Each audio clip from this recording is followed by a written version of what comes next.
rosary beads. Like you walk the path and do your prayer like the rosary. It's kind of incredible. I think it would take quite a while, but I have time. Should I do the rosary in a rosary garden? Because it seems like something I should do.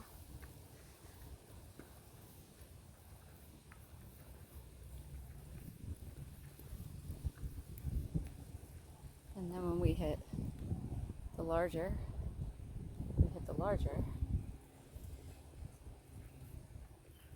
it's kind of awesome.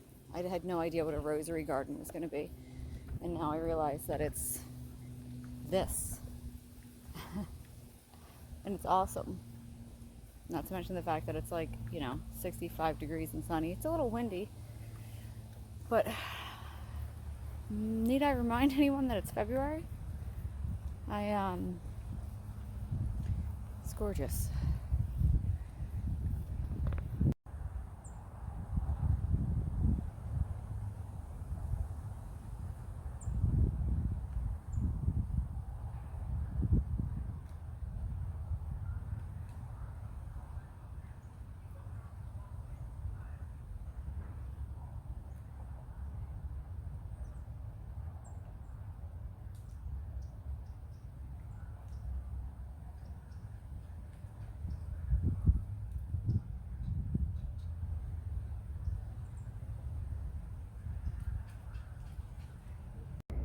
Well, I'm going on a ghost tour, whatever that is. Apparently they have like EMF readers and stuff, so sun's about to go down. Gonna go on a ghost tour. We'll see how this is.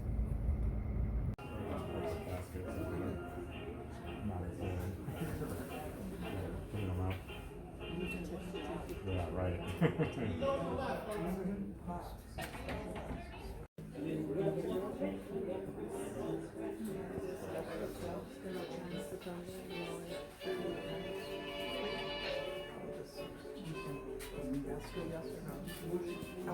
Ghost on film. Does anyone have any guesses? Orbs. Very good, orbs. Yes, probably the most famous. Transparent ball of light seen flittering about. I'll give you a couple others to look out for. You might get a vortex or a funnel ghost, which appears almost as a little tornado, and it's felt as a cold spot. You might get a shadow ghost, which is, as the name implies, but be careful, because there is nothing casting the shadow. Or you might be lucky enough to get a full-bodied apparition, full-form human figure wearing the clothing of their time period, but they are transparent. But now that you all know what you're looking for, it's high time we got on board the trolley of the doomed.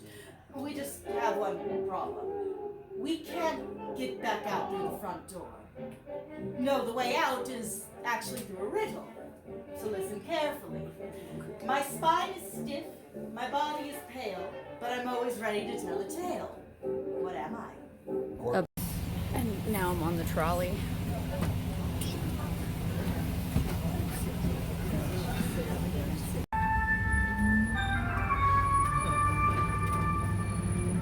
All right, everyone. Are you ready? Ready. Let's begin.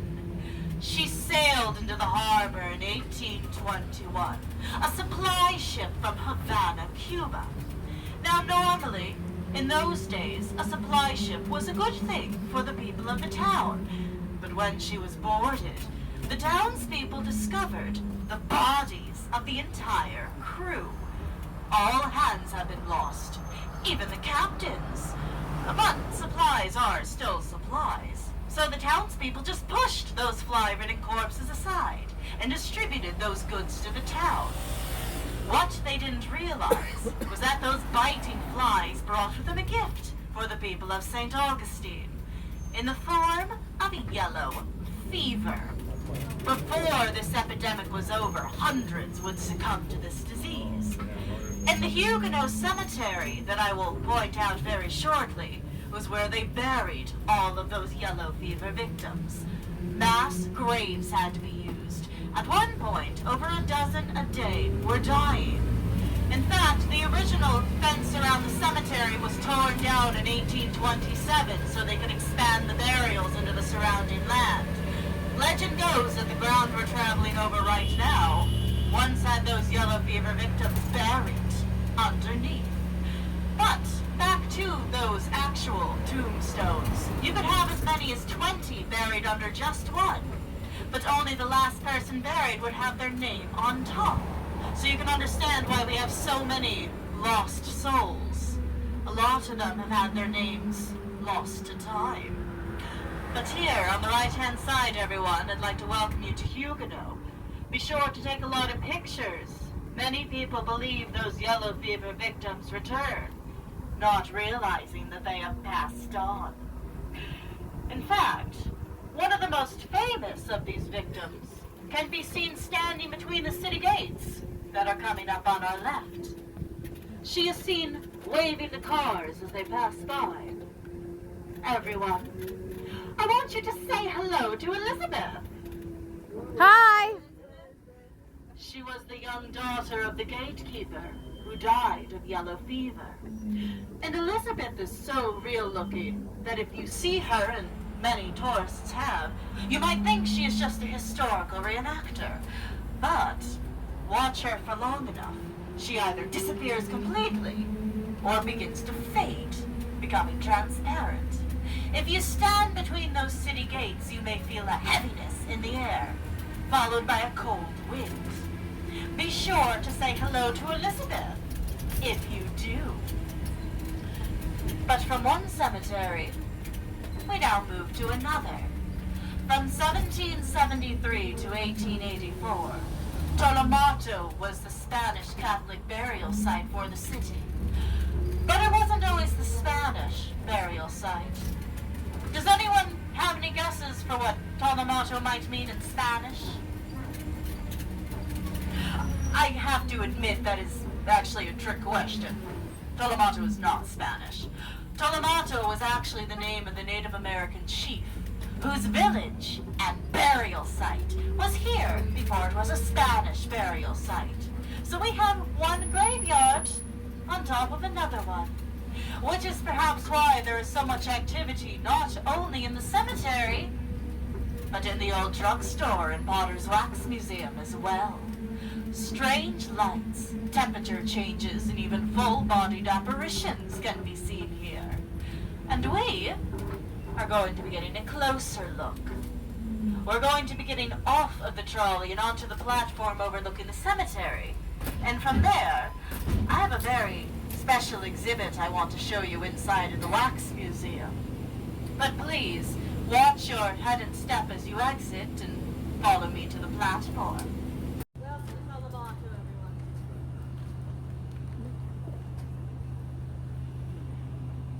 As I said, be sure to take a lot of pictures. In fact, if you've ever been afraid of being accidentally buried alive, if you haven't thought about it, you're welcome.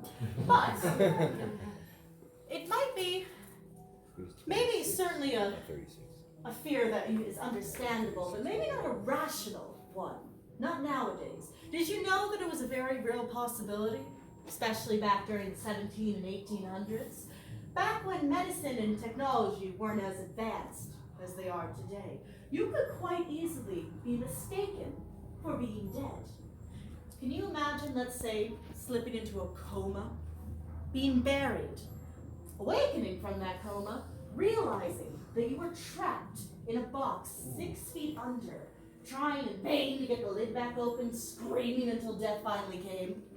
We have stories of exhumations where they bring the casket back up, they open the lid, and there are bloody scratch marks on the inside. And the fingernails have been broken off of the corpse. Obviously, they had to come up with a solution to this horrifying problem. That solution? Safety coffins. Let me explain. Now, you can see the tombstone above ground, but you might notice that there's a tube, a hollow tube that goes all the way down and in to the coffin below. Through the tube, they pull strings. Now down in the coffin, they tie those strings to the wrists, ankles, etc. And above ground, they tie that string to a bell. So if you wake up and you start panicking, moving around, you pull on the strings, bell starts ringing, letting the outside world know that you need to be brought back up. And this is all well and good. But does anyone see a major flaw with this plan? Nobody's around to do the bell. Exactly. What if you wake up at midnight, 1, You 2 would in the know down morning? there. You don't have a lot of oxygen in a box. And who's walking around the cemetery? Well, who's walking around at that time who wants to save you? For that reason, they had to hire people to stand guard at all hours. This became known as working graveyard shift. Yes. And if you did wake up in your own grave, you could simply pull on the strings and be saved by the bell. I have one more for you. If you were walking around town and you saw someone that you thought you knew, but no, you knew that person had died a week ago, you would still swear that they were a dead ringer for them. I'm not making this up. We can only blame history for these puns. But perhaps on a much more lighter note than being buried alive, you might be looking around the room and noticing a lot of pirate memorabilia. Do you like stories about pirates?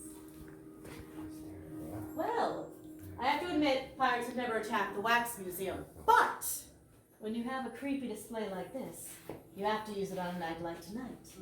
And luckily for all of you, I do have the story of a real-life pirate execution that took place in our own town plaza back in 1684. Back then, pirates plagued the Florida waters, and Spanish treasure ships were particularly vulnerable to attack. It was usually the English who were embarrassing the Spaniards and stealing all of their treasure. And one of those English rogues was named Andrew Ransom. But as you can see, Ransom grew a little bit too reckless. He was finally captured in the area now known today as Volano Beach. His men were sentenced to hard labor, finished building the Coquina stone fort in town. But Ransom had a different fate awaiting him. You see, he was to be made an example for all of the pirates that still roamed free.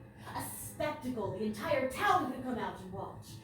Ransom was to be garroted. Does anyone know what a garrote is? Or a garrote?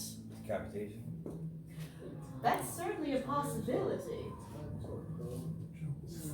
Slightly disturbing that you know that I'm keeping you in mind for this. Now, for those of you that might understandably might not know what a garrote is, really the best way to explain is with a demonstration. Which means that I need a pirate. When the town was first established, fierce conflict soon followed. The French fleet descended from the north of the state to attack our town and the newly arrived Spanish forces led by Don Pedro Menendez de Aviles. Now the French were confident they could easily defeat us.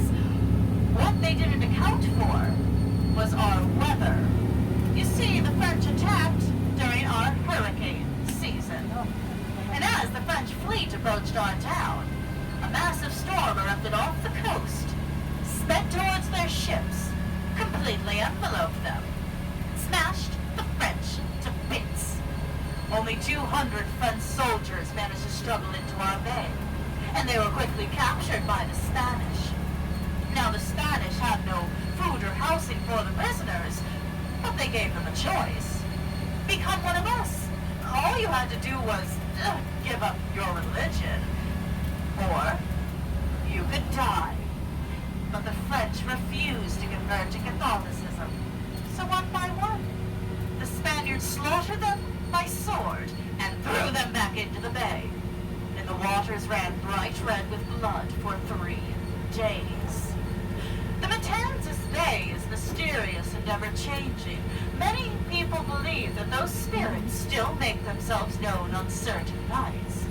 The first ever report came from a 16th century priest's diary, and he wrote how on a moonlit night, much like tonight, he watched those waters transform back into that same blood hue. Others since then have reported the same thing. In more present day, boaters and fishermen have looked over the sides of their vessels, only to see dead eyes staring back at them, then vanish. One even saw an eerie green glow deep beneath the waves. But as it started to rapidly rise towards him, he sped off in a panic. In one woman on a boat once looked to the shoreline and saw soldiers in old-fashioned armor that were beckoning her to come closer. She did not, and when she glanced back, they had vanished. But now, everyone, we are slowly approaching the old jail, the most haunted building in St. Augustine. Has anyone been to the jail before? Maybe during the day? Oh, so we have a couple that probably understand why we have so many spirits trapped inside. Let me give you a very brief history. From 1891 to 1953, this was the St. John's County Jail. Shut in 53 by governor's orders, because that's how disgusting and inhumane it was to be a prisoner here. We had men and women inmates dying from things like starvation, disease, infection. These cells were meant to only hold 4 inmates, but they would cram them beyond capacity, sometimes as high as 8, 10, or even 12 men to a cell. We had inmates killing each other just to make a little bit more room. That's not even adding on to the fact that you would be dragged out and forced to work on the chain gangs by day, where you would quite literally be worked to death. Now, this building was also open air, which meant that whatever weather Florida had to throw at you, whatever pests and parasites could fit through the bars, they were going to. You had no protection, and you were trapped in a cell. Oh, here it is, everyone. Welcome to the old jail. This building was meant to house anger, hatred, rage, greed, and vengeance. Those feelings don't just go away when you drag the bodies out. They seep into the walls, into the floors, and they leave a permanent stain. Perhaps that is why this building is so active. We've had famous investigators come over the years, and they don't leave disappointed. You might have heard of some of them. Taps, the Paranormal Seekers, Kindred Spirits has even filmed an episode inside. But it's not just the famous groups that have captured things. We have had employees quit over paranormal experiences. Things like hair pulled, being scratched, even pushed down the center staircase. And we have some very famous resident ghosts. One known as the Whistler. The other known only as the Crawler. I would stay away from the dark corners if I were you.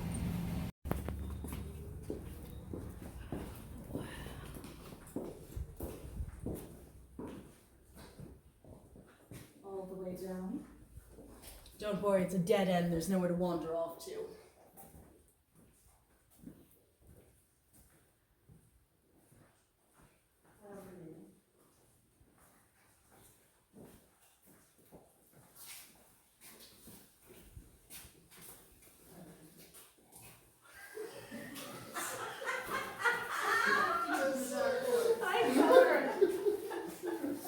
War chief during the Seminole Wars, and the Second Seminole War saw heavy losses on both sides. The United States decided they wanted to call a truce. So they invited Osceola to our fort so that he could sign off on the truce. But when he arrived, Osceola discovered the United States and lied to him. Instead of a truce, he was captured, thrown into prison at our fort, and it was there that he became very ill. Now at this point, a local physician by the name of Dr. Frederick Whedon took to caring for Osceola. But he only grew weaker and weaker. Finally, the chief was transported to a fort in South Carolina.